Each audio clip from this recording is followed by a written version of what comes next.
नमस्ते, जय हिंद दोस्तों। मित्र देश देख रहे हैं आप और मैं हूं ऋषिराज।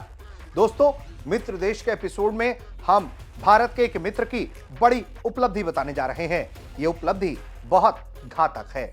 यह वो देश है जो भारत को अपनी तकनीक देने में हिचकता नहीं है। भारत के साथ तकनीकी साझेदारी हो, दोस्ती हो, करने में पीछे नहीं हटता। जी हां, हम बात कर रहे हैं जापान की।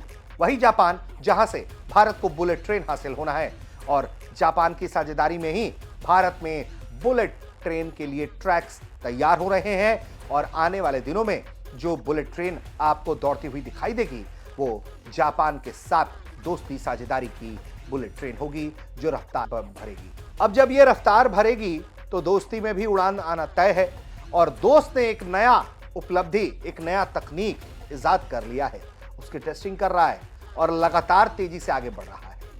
यह है तकनीक लेजर की। जी हां, लेजर वेपन जापान के हाथ को मजबूत कर रहा है और यह कोई मामूली लेजर वेपन नहीं है। यह कोई 1 किलोमीटर 1.5 किलोमीटर का मामला नहीं है। यह खेल बड़ा है और जापान के हाथ में इस तकनीक के आने का मतलब है कि चीन की परेशानी बढ़ना तय है और चीन को घेरने के लिए जापान चाहेगा एक ना एक दिन कि वो भारत के साथ भी इस तरह की तकनीक साझा करे जिसके जरिए चीन पर दबाव बनाया जा सके। तो सबसे पहले खबर और फिर बात उसके तकनीक पर मित्र देश के इस एपिसोड में।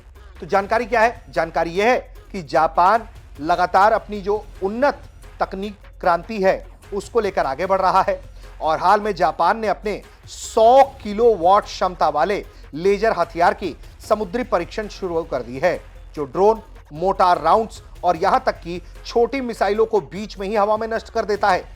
यह हथियार जापान की सैन्य आधुनिकीकरण की महत्वाकांक्षी योजना का हिस्सा है और इसे Japan maritime self defence force के टेस्ट शिप जेएस आसुका पर स्थापित किया गया है। लेजर हथियार के इसकी तकनीकी विशेषताओं और इसके इतिहास चुनौतियों की बात करते हैं।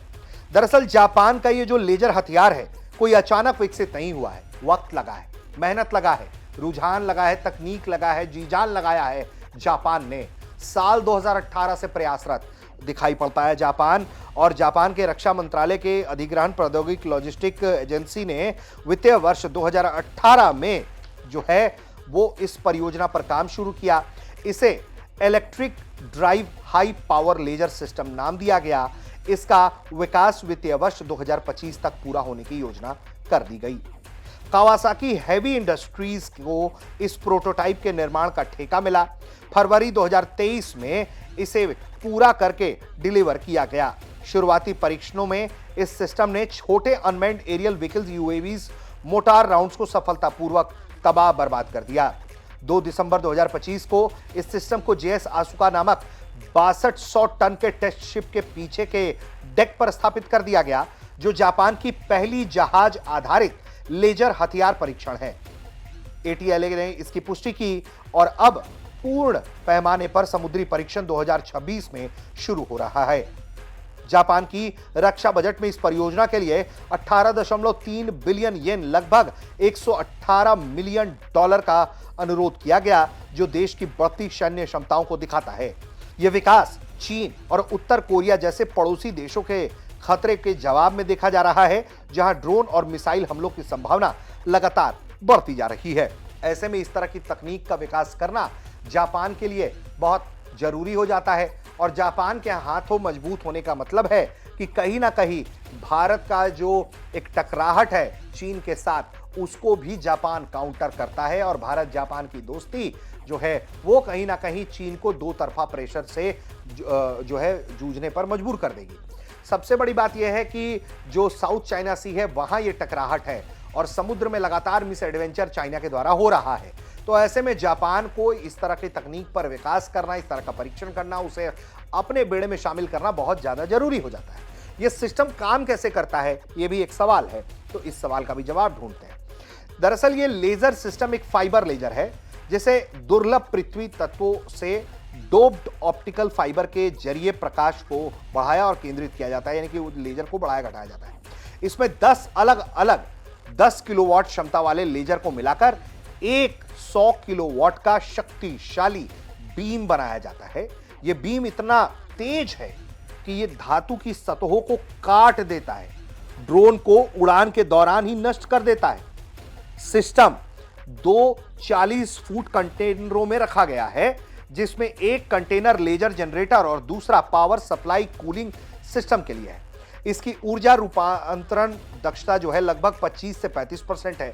इसका मतलब यह हो जाता है कि 100 किलोवाट लेजर बीम बनाने के लिए कम से कम 300 किलोवाट बिजली की जरूरत पड़ेगी। यह सिस्टम लक्ष्य को ट्रैक करता है, सटीक निशाना लगाता है और निरंतर हमला करने की क्षमता रखता है।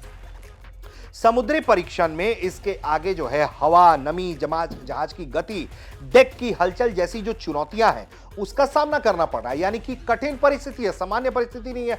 जमीन नहीं है, रोड पे नहीं तैनात है, ट्रक के ऊपर माउंटेड नहीं है, शिप पे है, जो पानी के कारण निचकोले खाएगा, जो हवा से को झेलेगा, जो नमी को झेलेगा, तमाम तरह की मुश्किल परिस्थितियां, उन परिस्थितियों में इसको तैनात किया जा रहा है।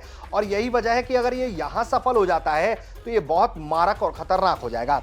ATLA का लक्ष्य है कि यह सिस्टम 360 डिग्री कवरेज प्रदान करे, कई लक्ष्यों को एक साथ संभाल सके, यानी कि मल्टीपल टारगेट्स को एक साथ इंगेज करे और युद्ध क्षति का स्वचालित मूल्यांकन कर सके। यानी कि किस तरीके के कोलेटरल डैमेजेस हो सकते हैं उसका भी ध्यान रखे, वॉर में किस तरह के अतिरेक की संभावना है उसका ध्यान रखे। तो इस तरह की हथियार जो है वो बहुत जरूरी हो जाते हैं। अब इससे फायदा क्या होगा और आगे की दिशा दशा क्या है? तो जापान का ये जो लेजर हथियार है मुख्य रूप से हल्के हवाई खतरों जैसे ड्रोन, मोटार राउंड और फास्ट अटैक क्राफ्ट और एंटी शिप मिसाइलों को रोकने के लिए डिजाइन किया गया है। संभवतः ये चाइना और नॉर्थ कोरिया के मद्देनजर ही तैयार किया जा रहा है। पारस्परिक मिसाइल डिफेंस सिस्टम की तुलना में लेजर हथियारों के कई फायदे हो जाते हैं। जैसे देखिए, एक तो लागत कम हो जाएगी, लेजर शॉट बहुत लागत कम होती है। मिसाइल एक दागिएगा, करोड़ों करोड़ों रुपया का खर्चा आ जाता है एक मिसाइल मारने में। एक ड्रोन को मारने के लिए एक मिसाइल दाग दीजिएगा, पता चला 10 करोड़ रुपया खर्चा हो गया आपका, अनुमानित एक बात कह रहा हूं मैं आपसे। तो उसके लिहाज से ये जो लेजर अटैक है वो बहुत इजी पड़ जाता है, बहुत कम। असीमित गोला बारूद, बिजली उपलब्ध हो गया तो समझिए कि हथियार तैयार है चलने के लिए, धड़ धड़ धड़ धड़ धड़ धड़ धड़ फायर करता रहेगा। कोई सप्लाई चेन की जरूरत नहीं है कि कोई आपका जहाज ब्लॉक कर दिया, हथियार गोला का बारूद कैसे आएगा। बिजली मिलती रही तो समझिए कि गोले दगते रहेंगे। गोले इन द सेंस वर्चुअली गोले जो लेजर बीम के तौर पर हैं और तमाम तरह के टारगेट्स को न्यूट्रलाइज करेंगे। ये गति बहुत तेज है, लाइट की गति से यह हमला करता है जिससे लक्ष्य का बचना लगभग असंभव है, लगभग असंभव है। और कोई विस्फोटक या रासायनिक अवशेष जो है वो छोड़ता नहीं है।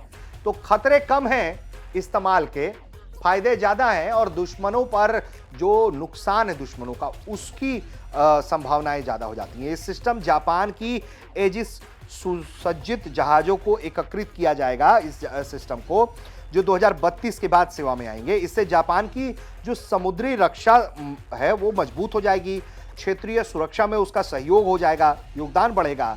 लेकिन इसमें एक और जो गेम है वो ये कि अमेरिका पर से वो अपनी डिपेंडेंसी कम करेगा, चाइना जैसे देशों को काउंटर करना आसान हो जाएगा।